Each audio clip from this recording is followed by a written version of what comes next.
नमस्कार। Global politics में एक नाम जो आजकल हर तरफ सुनाई दे रहा है, शंघाई सहयोग संगठन यानी एससीओ। आज हम इसी को समझने की कोशिश करेंगे। तो सबसे बड़ा सवाल यही है कि क्या एससीओ दुनिया में पावर का एक नया सेंटर बन रहा है। चलिए आज की इस पड़ताल में इसी सवाल का जवाब ढूंढते हैं। और हाँ, अगर आप यूपीएससी की तैयारी कर रहे हैं तो ये टॉपिक आपके लिए एब्सोल्युटली क्रूशल है। ये सीधा सीधा जीएस पेपर 2 यानी इंटरनेशनल रिलेशंस और जीएस पेपर 3 यानी सिक्योरिटी से जुड़ता है।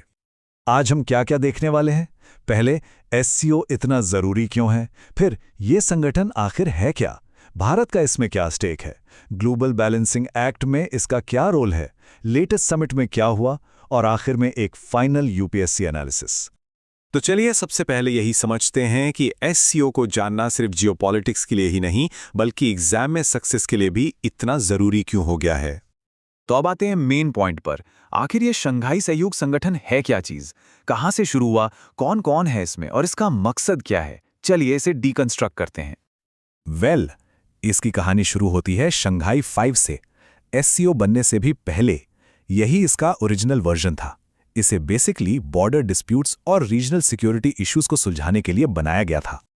फिर आया साल 2001, उज़्बेकिस्तान की एंट्री हुई और शंघाई 5 ऑफिशियली बन गया शंघाई सहयोग संगठन। इसके फाउंडिंग मेंबर्स थे चीन, रूस, कजाकिस्तान, किर्गिस्तान, ताजिकिस्तान और उज़्बेकिस्तान। लेकिन इस संगठन का असली ग्रोथ स्पर्ट तो बाद में आया। 2017 में भारत और पाकिस्तान ने ज्वाइन किया, जो एक बहुत बड़ा मूव था। और फिर 2023 में ईरान भी फुल मेंबर बन गया, जिससे इसकी जियोपॉलिटिकल रीच और भी ज्यादा बढ़ गई। तो अगर सिंपल शब्दों में कहें तो एससीओ क्या है? ये एक यूरेशियन पॉलिटिकल, इकोनॉमिक और सिक्योरिटी अलायंस है। और इसका मेन फोकस क्या है? Regional stability. अब इसके मकसद को देखें तो एक क्लियर पैटर्न नजर आता है। एक तरफ तो सिक्योरिटी है, मतलब टेररिज्म से लड़ना, स्टेबिलिटी बनाए रखना, और दूसरी तरफ है कोऑपरेशन, इकोनॉमिक कनेक्टिविटी और कल्चरल एक्सचेंज के जरिए मेंबर कंट्रीज को और पास लाना। अब इस ऑर्गेनाइजेशन को चलाता कौन है? देखिए, council of heads of states तो टॉप डिसीजन मेकिंग बॉडी है, लेकिन इसका जो सबसे यूनिक पार्ट है वो है रैट्स, मतलब रीजनल एंटी टेररिस्ट स्ट्रक्चर। ये काउंटर टेररिज्म ऑपरेशंस में कोऑर्डिनेशन का बहुत इंपॉर्टेंट काम करता है। और हाँ, इसका सेक्रेटेरिएट बीजिंग में है। ओके, अब आते हैं सबसे जरूरी सवाल पर। इस पूरी पिक्चर में भारत कहाँ है? भारत का स्ट्रेटेजिक स्टेक क्या है? और आखिर भारत ने एससीओ ज्वाइन ही क्यों किया? और ये वाकई एक बड़ा सवाल है ना। एक ऐसा रूम जहां आपके राइवल्स चीन और पाकिस्तान पहले से बैठे हों, वहां भारत 2017 में क्यों गया? इसके पीछे एक बहुत डीप स्ट्रेटेजिक थिंकिंग थी। देखिए, भारत के लिए एससीओ ज्वाइन करने के कई सॉलिड रीजंस थे। पहला, ये रीजनल सिक्योरिटी, खासकर टेररिज्म जैसे मुद्दों पर बात करने के लिए एक प्लेटफॉर्म देता है। दूसरा, सेंट्रल एशिया के एनर्जी रिच रीजन तक एक्सेस मिलता है। और तीसरा, चाबहार पोर्ट और आईएनएसटीसी जैसे कनेक्टिविटी प्रोजेक्ट्स को आगे बढ़ाने के लिए ये जरूरी है।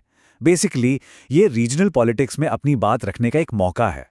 लेकिन सवाल फिर वही, क्या राइवल्स सच में कोऑपरेट कर सकते हैं? और यहीं से भारत के लिए चैलेंजेस शुरू होते हैं। भारत के लिए ये एक तरह से टाइट रोप वॉक जैसा है। एक तरफ चीन का बढ़ता इन्फ्लुएंस है, दूसरी तरफ पाकिस्तान के साथ क्रॉस बॉर्डर टेररिज्म का मुद्दा है, और इन सब के बीच बाकी मेंबर्स के अलग अलग स्ट्रेटेजिक इंटरेस्ट में बैलेंस भी बनाना है। It's complicated. अब चलिए जरा जूम आउट करते हैं और बिग पिक्चर देखते हैं। एससीओ भारत की फॉरेन पॉलिसी का सिर्फ एक पीस है। असली खेल तब समझ में आता है जब हम इसे क्वाड जैसे दूसरे अलायंसेस के साथ रख कर देखते हैं। ये पूरा एक ग्लोबल बैलेंसिंग एक्ट है। ये भारत की मल्टीपोलर स्ट्रैटेजी को दिखाता है। देखिए, एक तरफ है एससीओ जो चीन और रूस लेड है और यूरेशियन सिक्योरिटी पर फोकस करता है। दूसरी तरफ है क्वाड जो यूएस लेड है और इंडो पैसिफिक यानी मैरीटाइम सिक्योरिटी पर फोकस करता है। भारत दोनों का हिस्सा है। और ये लाइन भारत की फॉरेन पॉलिसी को परफेक्टली सम अप करती है। Engaging with all sides to maximize its strategic autonomy। मतलब सबसे बात करो, सबसे जुड़ो, ताकि अपने फैसले खुद लेने की आज़ादी बनी रहे। चलिए अब बात करते हैं लेटेस्ट डेवलपमेंट्स की। हाल ही में जो 2025 का समिट हुआ, उसमें से क्या की टेकअवेज हैं? तो 2025 के एससीओ समिट में क्या क्या हुआ? भाई होस्ट कंट्री और वेन्यू पर तो बात हुई ही, साथ ही भारत ने अपनी प्रायोरिटीज को भी साफ तौर पर रखा। कुछ मेजर एग्रीमेंट्स भी साइन हुए और कई ऐसे आउटकम्स निकल कर आए जो सीधे सीधे ग्लोबल जियोपॉलिटिक्स पर असर डालते हैं। और अब इन सारी बातों को समेटते हैं the final UPSC analysis. Prelims और मेंस के लिए क्या याद रखना है? तो एग्जाम फोकस की बात करें तो इसे 2 हिस्सों में देख सकते हैं। प्रीलिम्स के लिए फैक्ट्स जरूरी हैं, फाउंडिंग ईयर, मेंबर्स, हेडक्वार्टर कहाँ है, रैट्स क्या हैं, सबसे नया मेंबर कौन है। और मेंस के लिए एनालिसिस चाहिए, भारत का रोल क्या है, सिक्योरिटी वर्सेस इकोनॉमी का मुद्दा, और ये पूरा जियोपॉलिटिकल बैलेंसिंग एक्ट कैसे काम करता है। तो मैं आपको इसी सवाल के साथ छोड़ता हूं, क्या एससीओ सच में जेन्युइन कॉपरेशन का एक प्लेटफॉर्म है, या फिर ये जियोपॉलिटिकल कंपटीशन का बस एक नया स्टेज है? सोचिएगा जरूर।